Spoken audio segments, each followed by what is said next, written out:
All right, we're about to see how bad this thing goes. Ooh. Ooh. I think that's a goal. What's happening, guys? Welcome back to the channel. I'm here again with Paul. If you missed the first video we did, we talked about what's in my bag, all the discs that I'm going to be trying out today in today's video, and basically just going into more of what a driver looks like, what a fairway driver looks like, learning a little bit about form, but also just figuring out what disc works for me. So Paul, take it away. What do you got? Well, I got fairway drivers, so we should start with these. The unique thing about fairway drivers is that, as you can see, we have about 2, 4, 6, 8 here. Each one's going to do something different. Okay. They're all usually around the same speed. So I think the first thing we should do is let's just throw them. Okay. I think we need to go with a consistent, let's go with like a slight hyzer, okay, so we can see how each one flies on that hyzer. Hyzer, for those that don't know, a little different terminology from Ultimate.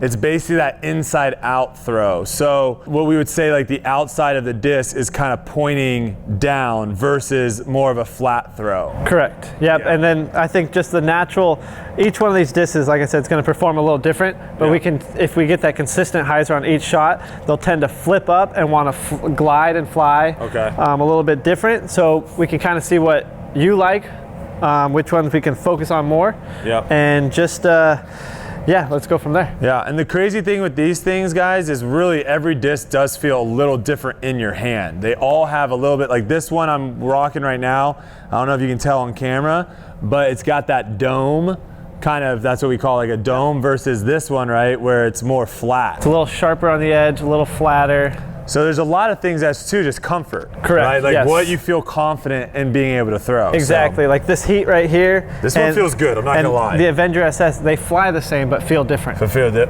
Yep. So it's comfort again. Okay. So we can see which one's coming off the hand better. Correct. All right. We're gonna give this one, this is the Discraft Heat. We're gonna give this one a go. Little hyzer. Yeah, let's focus on that little hyzer, and if we can hit all of them on that hyzer, we'll get a good read on what you should throw. Little early release. But you see that flip up. So this is the Avenger SS, flies exactly like that one, but just a little different feel. Okay, not the worst first throw of the day, but not the best either.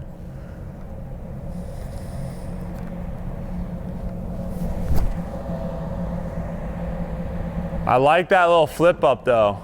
Yeah. Now obviously we're in like an indoor facility. It's about 30 degrees outside. So we have no business going outside. But without being able to obviously the full flight, we can still kind of get a sense of what it's going to look like coming out of the hand. Yeah, normally about halfway through the flight, you can kind of tell whether it's going to flip up flat and hyzer out or turn to the right. Okay. So that one would have finished a little bit straighter at the end. So, I mean, this is plenty of room to judge Figure that out. So What's let's next? go with a Sting. This one's a little bit, this one should finish to the right more. And we Okay. have two that are pretty similar with the Sting and the Zombie. And like I was talking about earlier, guys, the cool thing about these is with Ultimate, you had one disc and you had to manipulate it a certain way to make it do what you want. Here, you can kind of almost have the same throw, and one's going to fade to the left at the end, and then one's going to turn and go right. Correct. And so this is the Sting. This is going to go more right once it gets to it's like final flight. Exactly. Basically. So we have the Sting and the Zombie, very similar discs, just a different feel again. Okay. Any critiques on the throws? I'll watch this one a little closer.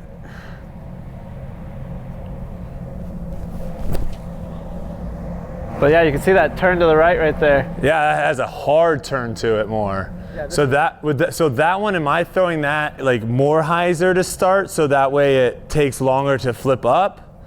Or was that flight okay for that kind of disc? That flight was okay, but it's also great to know that shot because you can use that shot out on a course. You know, if you have to bend around trees, you might want it to bend a little bit quicker to the right, or if you want it to just flip late, you can put a little bit more hyzer on it and then let it flip over to the right later. More distance. Okay. Yep, distance, and then still get it to finish right. So you can do that. Critiques as far as the throw, just maybe a little bit slower, a little bit more controlled. A little quick. Yeah, okay. Your reach back was a little fast. Maybe get it back there quicker so you don't have to do it so fast. Gotcha. Push back and get it already there. Exactly. Okay. Yep.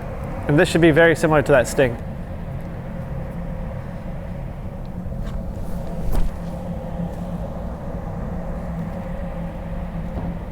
Okay, not the worst, not the best, but not the worst. Just didn't pull it through as fast. Yeah. And then we actually have the Undertaker here.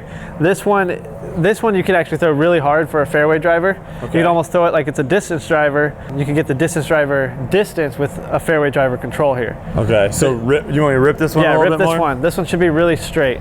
Yep. Okay, we're slowly warming up here. We'll get a little bit more of a run up here. Oh boy! Yeah, that one got there quick and real high. That's what you call nose up.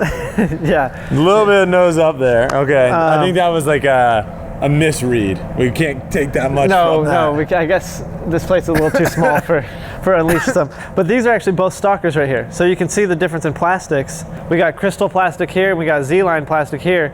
Crystal, obviously, because you can see through it kind of looks like a gem, you know, and then you got the Z. So these are, when it comes to plastic, they do tend to fly a little bit different. So you can have a favorite mold, which is the most comfortable one in your hand, but you can also have it in different plastics. So it's got a slightly different flight characteristic.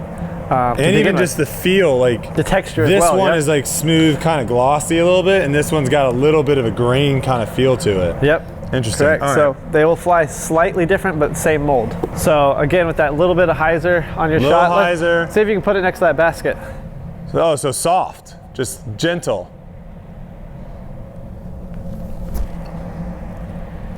Skip up. Okay, almost made it. All right. It's a little short.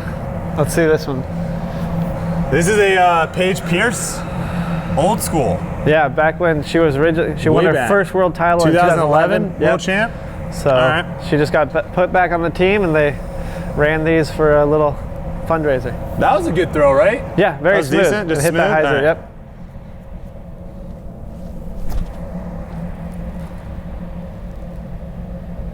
I'm putting. There you go. Okay. I like it. What's the last one? Last one's the Onyx. This is actually one that's in my lineup. Oh, this is yours. Okay. Yeah. Sick. This one is more of a power fairway driver. Okay. So it's got more overstability than any of the other ones that you threw. More wind resistant. So overstability meaning it's going to go... For right-handed backhand, it'll finish left. Left, okay. Yes. So this is one that's a lot of top pros are throwing right now. It's just power resistant, and it can fight the wind really well compared to a lot of the other ones. Yeah, it feels, you can tell that this thing is going to like literally knife through the wind just by the tip of it, the edge of the rim. Very strong disc. So this is what do you want me to do with this one then? I think we should try to throw this one a little bit flatter, maybe a little Anheuser, because it does have the stability. Okay. And then just I think a little bit maybe more controlled in your feet, so you don't kind of like get too crazy with it. Yeah. Okay. Exactly. There you go. That thing was ripped. That would play. Yeah. That will play. If that wall wasn't there, that's probably getting close to 400 feet right here. That feels pretty good. Okay, so yeah, so when you're trying out discs, obviously we just got kind of the initial throw. How many times would you like recommend someone to throw a disc before they're like, yes, this is the one I want to buy? I think it's good to go out to a field. Maybe just buy some, get out there, throw it. You could figure out a disc as quick as 10 throws. It might take you 100, but one of the really cool things I like about disc golf is you can find a mold that's really comfortable, or you can find flight characteristics that you really like, and you can mix and match. You know, if you're looking for comfort, it's not that hard to find the right one for you. It can be 10 throws, it could be 100. But gotcha. Just getting out and throwing. Move on to the big boys. Is that the next plan? Let's do it. Distance drivers. So we just did fairway. Correct. And that you're using those to throw far but more controlled. Exactly. Yeah. So like a wooded course, something that you've got to kind of shape the disc more in tight spots, or like a course that maybe has a lot of OB. Here is more like open field, and you're just trying to strictly get distance. Exactly. So with the fairway drivers, like you said, you know, if you have to shape the shots more, if you have to throw through the woods, and it could also be distance control. With the distance drivers, if you're going over trees, if you're going around trees, the distance driver has a lot of unique abilities. And also with the sharp edge on these, you can actually dig them into the ground easier. So if you need to go over something and have it stick, you can go with a certain distance driver to get it to stick in the ground. That's one thing that, you know, in my short time of playing this sport that I've kind of learned is understanding what the disc is going to do once it hits the ground. And ultimate, all you really care about is point A to point B in the air. Yep. If it hits the ground, it's a turnover, so that's not good. Yep. But in disc golf, you might hit 2 feet from the basket, but if that thing hits the wrong way and skips 30, 40 feet away, it's not a good shot. Exactly. So that's really interesting. So you're saying a lot of these though have different characteristics too of how they're gonna fly, and then some are gonna just dig in. Yep, and we have some on all sides of the spectrum here. So we'll have some that'll go left really hard. We'll have some that might want to turn right. And then with the distance drivers, with them being so fast, it takes a while for them to get, whether they're going right or going left. So we'll see how much we can do in here. It's tougher. You would say more do these on an open field where you can see the full 300, 400 flight. Exactly. Okay. Well, we'll see. We'll give you guys a little bit of a go. And these, again, this is just like a little teaser, a little bit of a taste. This is more to help you guys see the journey that I'm going through and also help you figure out how to pick your own. Because I think some people, if they're coming into the sport, it's so overwhelming of how many discs there are. So it's nice. So we got the nuke here. What's the first thing you notice from the fairway driver to the distance driver? This is super wide. Just the width, right? Yeah. The band, or the rim? The rim, yep. The rim is super wide. Yeah. So for me, it feels better in the hand. I like the distance driver feel. More than the fairway driver. I just feel like I have a whole disc in my hand. So I think we should go a little bit flatter, maybe an Anheuser on these because of the stability now with the higher speed. Okay. Flatter little Anheuser. Yep. Am I still just trying to go to the basket, or am I trying to rip this? You can just go at the goal. Okay, maybe a little over it. Right. Over. What about the crossbar? Oh.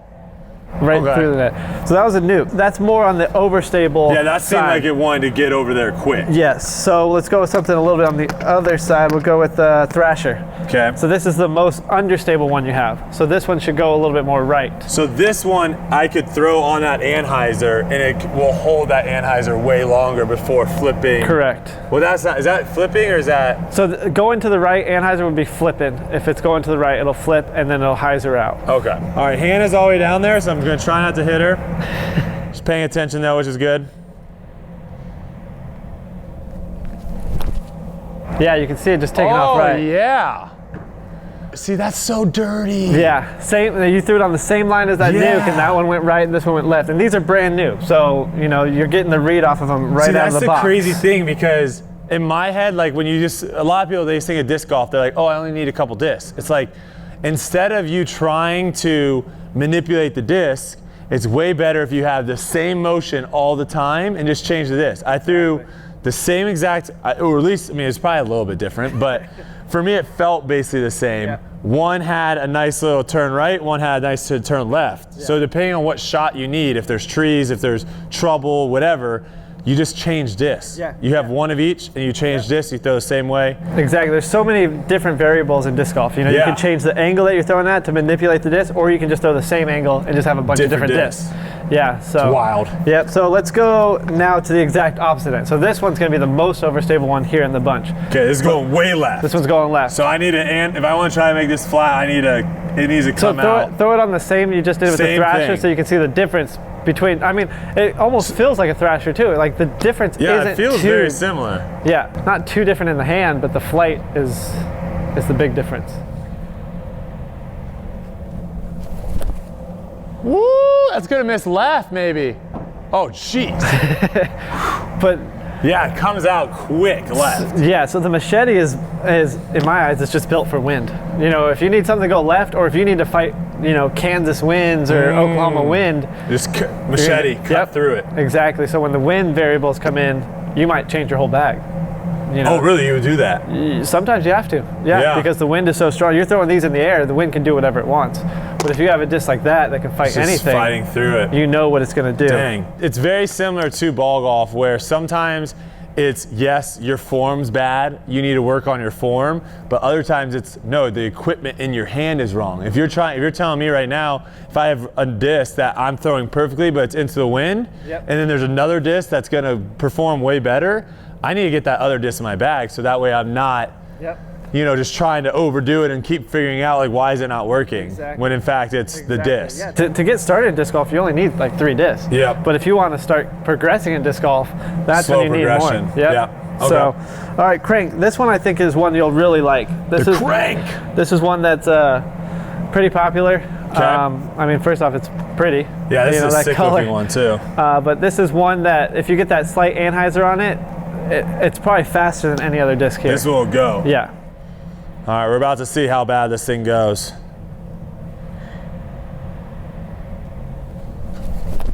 Ooh. Ooh. I think that's a goal. Ooh. Oh, I think that's a goal. that was quick.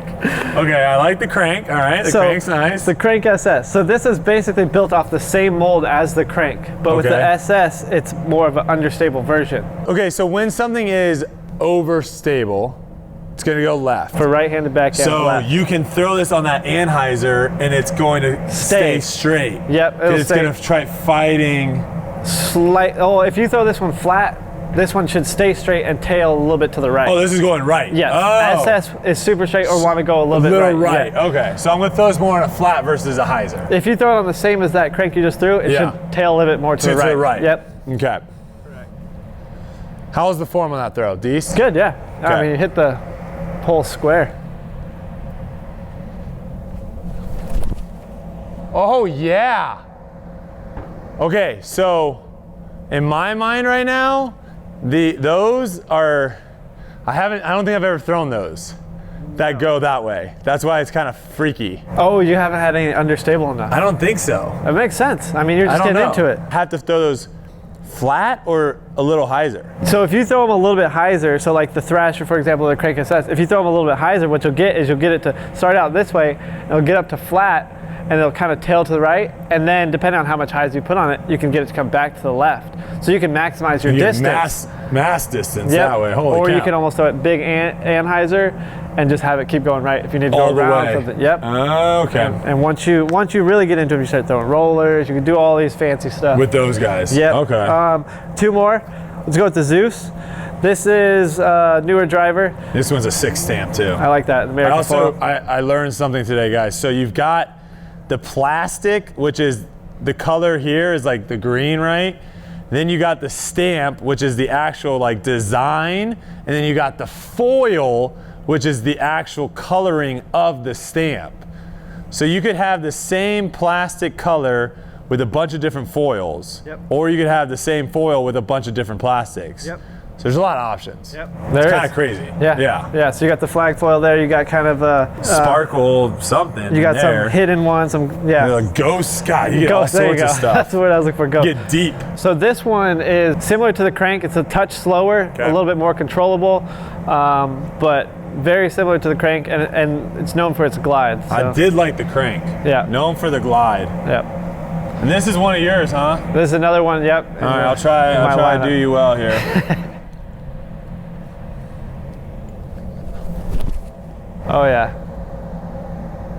So a little bit more overstable than the Crank, but not much. Yeah. It's a little slower. I liked it, a little bit more control. It very feels good. Smooth. The last one we got here is the Force. I think this is, in my eyes, Discraft's staple distance driver. Okay. This is probably the most popular. This is the go-to, huh? So it's a little bit more overstable than the Zeus you just threw. Okay. So for me, this is the one that fights the wind. If I need to go over, stick it in the ground, I'll go with the Force. But yeah, so this one will go a little bit more left. You throw it on that same line. All right, so rip it, huh? Last one. Go ahead and rip it. Yep. So this is the one that everyone needs to try out first. You gotta try out the Force, see if you like it. We're gonna rip it. Last one, might as well go big, huh?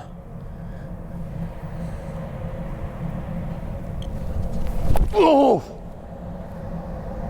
Little nose up, not gonna lie. Also didn't come out of the hand that well, but it's okay. Not bad for the first day here. Warming up the lawnmower, man. Holy cow. All right, so drivers, fairway drivers. Pretty much ran through all of them. If you guys have any questions on that, let us know in the comments down below. We're gonna move on. Next video is gonna be mids. We're gonna be going through those. And then the next one's gonna be putters. And then basically at the end of all that, we're gonna figure out exactly what's gonna go in my bag.